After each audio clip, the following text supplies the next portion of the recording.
De la maturité spirituelle.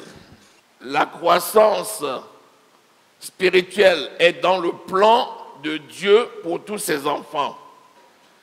Et Dieu a mis à la disposition de ses enfants l'esprit qui est indispensable pour la croissance. Quand on parle de maturité spirituelle, il s'agit de ressembler de plus en plus à Christ. C'est quelqu'un qui représente dignement Christ au milieu de ses semblables.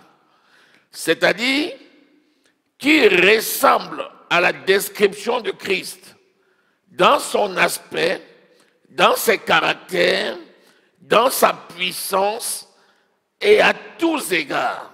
C'est l'humilité qui caractérise Christ. Il n'y a aucune croissance possible sans humilité, parce que Christ est venu du haut de sa gloire éternelle pour prendre une forme humaine. Qu'importe le trône de gloire sur lequel nous sommes assis avec lui, nous sommes au milieu de nos semblables ici sur la terre. De la même façon que Christ est descendu sur cette terre, comme la parole de Dieu faite chair, une sémence qui a été ensevelie. C'est son humilité qui lui a donné la victoire sur la mort.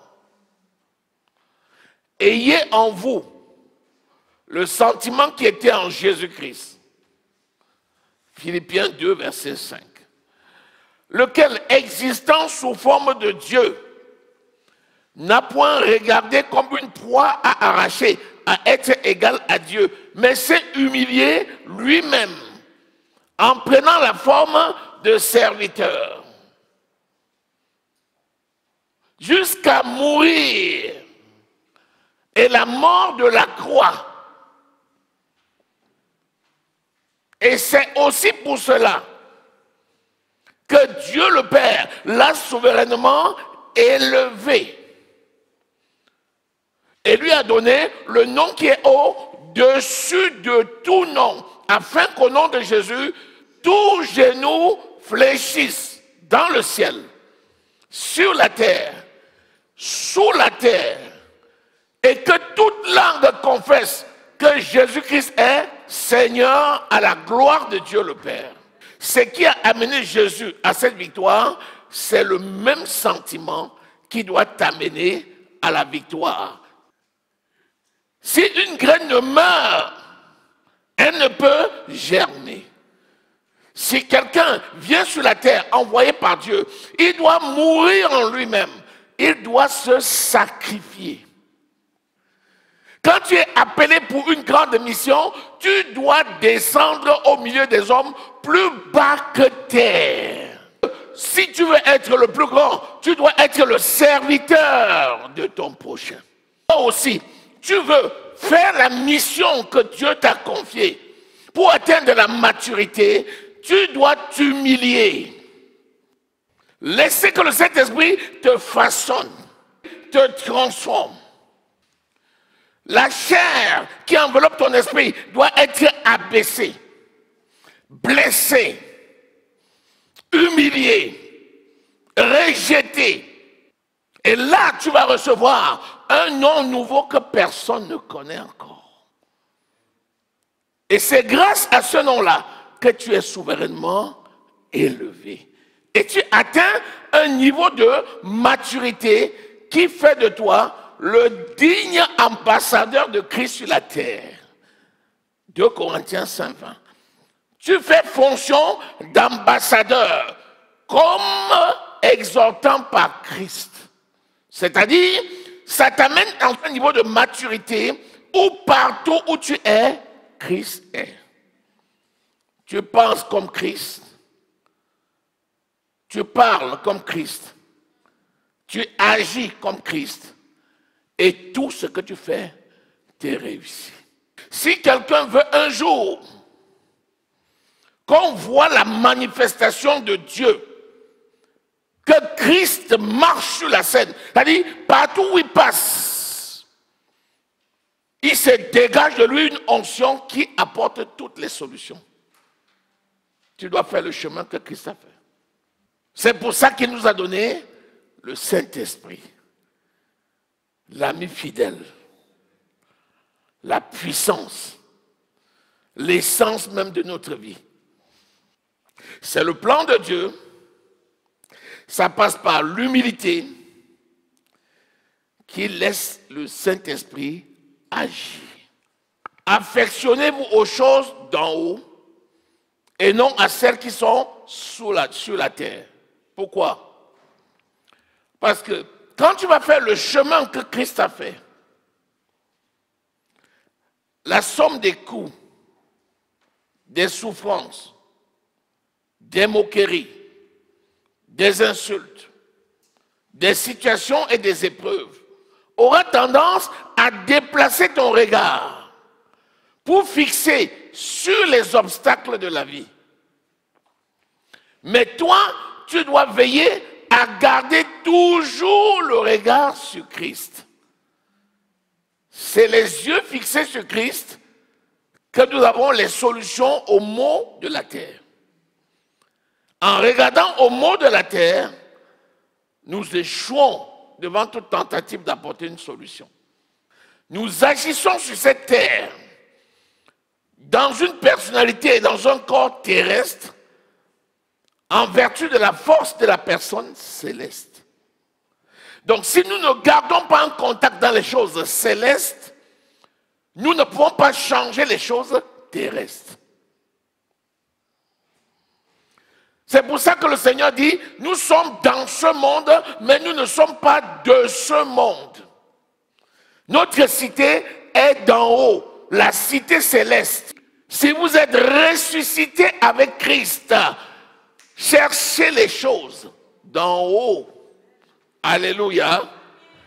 Sans les yeux fixés sur Christ, personne ne peut résister aux combats et aux afflictions de la terre.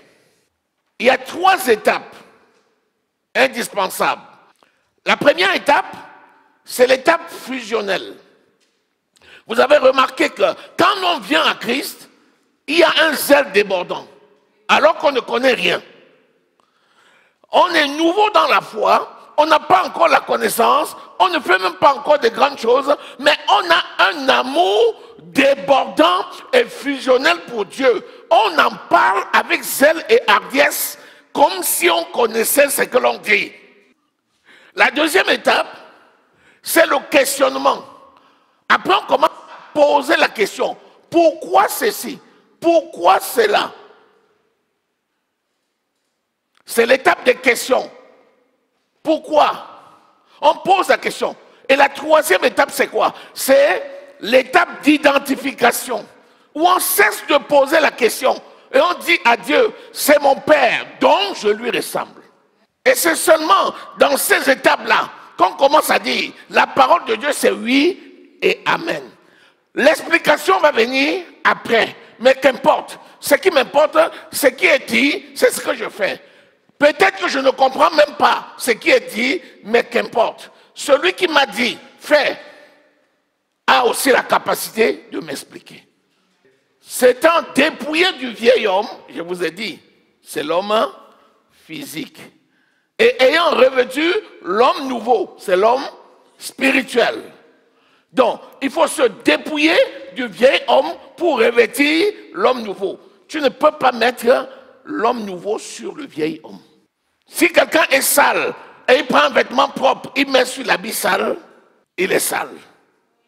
Tu ne peux pas prendre les choses célestes pour mettre sur les choses terrestres. Je fais pour Dieu, mais je fais aussi pour le village. Je fais pour Dieu, mais je fais aussi pour les hommes. Je vais à l'église, je suis pieux. Je reviens à la maison, je suis mondain. Le vernis de spiritualité. L'ongle est pourri et on le met un vernis de spiritualité. Dépouillez-vous, ça veut dire quoi? Décaper. Dépouiller, décaper. Enlever ce qui est vieux. Enlever la pourriture. Séparer. Décaper. La chirurgie spirituelle. Ce qui est mauvais là, on coupe. Beaucoup de gens n'amorcent pas la croissance parce qu'ils ont revêtu le manteau neuf sur le manteau vieux. La parole de Dieu nous dit qu'on ne peut pas mettre un tissu neuf avec un tissu vieux. Le tissu neuf va tirer, le tissu vieux va se déchirer. On ne peut pas mettre un vin nouveau dans une vieille outre. L'outre va se rompre et le vin va se verser. On ne peut pas revêtir l'homme spirituel sur l'homme charnel. Il faut d'abord faire mourir le vieil homme. Ensuite, l'homme nouveau va s'exprimer. Et c'est ça qu'on appelle la maturité spirituelle. De ne pas regarder aux autres, mais que chacun regarde à son propre cœur pour enlever ce qui est mauvais. Quand on dit il faut purifier, il faut nettoyer, tout de suite les gens pensent aux autres. Les autres dans l'église là, il y a des gens dans l'église là, il faut qu'on les... Donnez-moi le karcher là, je vais les karcheriser. Est-ce que tu as oublié que si la source est polluée, le reste est pollué? Tu karcherises en vertu de quoi? Karcherise d'abord toi-même. Quand tu seras propre, tu pourras alors efficacement karcheriser les autres. Mais imagine-toi, tu prends une eau pure, tu mets une main souillée dessus et tu commences à arroser, tu dis que tu veux purifier. Ça sera pur quand? Jamais. Mets d'abord sur toi, tu nettoies ton cœur. Ensuite, tu te tournes vers les autres. Tu seras efficace dans ton activité. Lisons ensemble, pour l'étayer, Hébreux au chapitre 12. Lis le verset 15. Ça s'appelle les racines d'amertume. Quand tu nettoies, le mal qui a pris racine en toi, tu dois d'abord déraciner. Je vais te dire quelque chose. Tu peux voir un arbre. Tu dis, les branches sont mauvaises. Elles ont poussé en désordre, dans tous les sens. Tu viens, tu coupes, on dit que tu es largue. Si la racine est pourrie, ça va repousser, ça sera encore pire. On ne doit pas s'attaquer aux choses superficielles.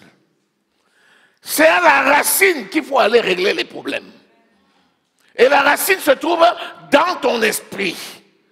Ce que l'on voit de ta vie aujourd'hui n'est que la partie visible de l'iceberg. L'aspect physique là ne représente même pas le 10e de ce qu'il y a dans le spirituel. La racine d'amertume. Quand l'amertume est dans le cœur, elle produit des racines. Elle est enracinée dans les cœurs. Tant qu'on la laisse enraciner, elle produit des rejetons. Et les rejetons vont pousser. Ensuite, les rejetons vont être transportés pour aller être plantés dans les autres cœurs. Si quelqu'un connaît ce que c'est que le bananier, c'est le principe. Quand l'amertume s'enracine dans un cœur, elle fait pousser des rejetons. Si tu ne te dépêches pas de la couper, les rejetons vont pousser. Et plus tu enlèves les rejetons pour les transposer ailleurs, plus les rejetons poussent d'autres. Et ça produit quoi? L'infection. C'est pourquoi, si tu laisses la rancune et l'amertume dans le cœur, et tu te préoccupes des autres, pendant que ça va pousser des rejetons qui vont déborder. Et c'est toi qui vas ensemencer les autres avec ton amertume. Dès que tu l'exprimes à quelqu'un, tu as transporté le rejeton, tu es allé planter dans son cœur. Et dit, ce que nous devons faire, c'est tourner le regard en nous-mêmes, l'effet boomerang. Quand il dit, attention, le doigt s'y est pointé vers toi, mais le plus gros doigt est pointé d'abord vers moi. Prends d'abord soin de toi-même. Prends soin de ton cœur.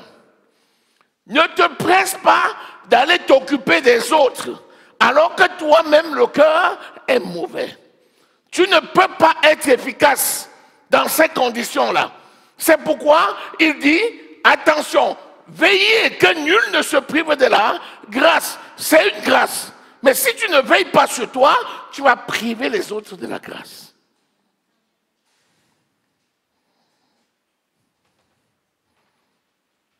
Poussant des rejetons ne produisent quoi? Du trouble et que plusieurs en soient infectés. Quand tu as une situation dans ta vie, tu es énervé. Avant de te balader partout pour exprimer aux gens ton mécontentement, commence par te concentrer sur toi et implore la miséricorde de Dieu pour qu'il enlève cette racine d'amertume dans ton cœur. Sinon, fâché comme tu es, tu vas aller partout exprimer ton mécontentement. Et tu vas aller, pendant que ça pousse à l'intérieur, tu arraches les rejetons, tu plantes. Tu arraches les rejetons, tu plantes. Tu vas ensemencer et tu vas provoquer le trouble et plusieurs seront infectés. Après, tu vas dire, on m'a offensé. Mais au-delà de l'offense qu'on t'a fait, tu as infecté toute la ville. Dans ces conditions-là, tu ne peux jamais grandir. Jamais. Avant de rechercher le mal que les autres t'ont fait, tourne-toi d'abord en toi-même, résous ton problème avec le Seigneur, dans la paix et dans la miséricorde. Seigneur, je ne vaux pas plus que les autres.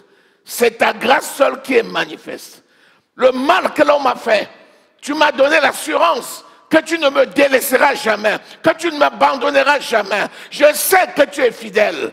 Tu m'as dit de bénir mes ennemis, de prier pour ceux qui me haïssent. Seigneur, que ta miséricorde, qui est manifeste dans ma vie, se manifeste pour eux. Si tu pries pour eux, tu arraches la racine d'amertume qui était dans ton cœur. Et là, commence ta propre croissance. Christ va venir remplir ton cœur. Et ça va déborder pour bénir les autres. Il n'y a pas de maturité sans arracher les racines, les ronces, l'amertume, le mal, la rancune, la haine, l'offense. Tout ça sont des conditions qui ne favorisent jamais la croissance spirituelle. Il faut impérativement résoudre d'abord ce problème. Comment faire? Il va enseigner toutes choses et il va rappeler tout. Donc, si nous nous attendons à lui, il n'y a aucune situation à l'intérieur qui puisse échapper au Saint-Esprit. Non, lis Jean 15, commence à partir du verset 7. Si vous produisez du fruit en abondance et qu'ainsi vous devenez vraiment mes disciples, mon Père en sera honoré et sa gloire paraîtra visiblement aux yeux de tous. Alléluia. Comme le Père m'a aimé, moi aussi, je vous ai aimé. Maintenant donc, maintenez donc dans mon amour.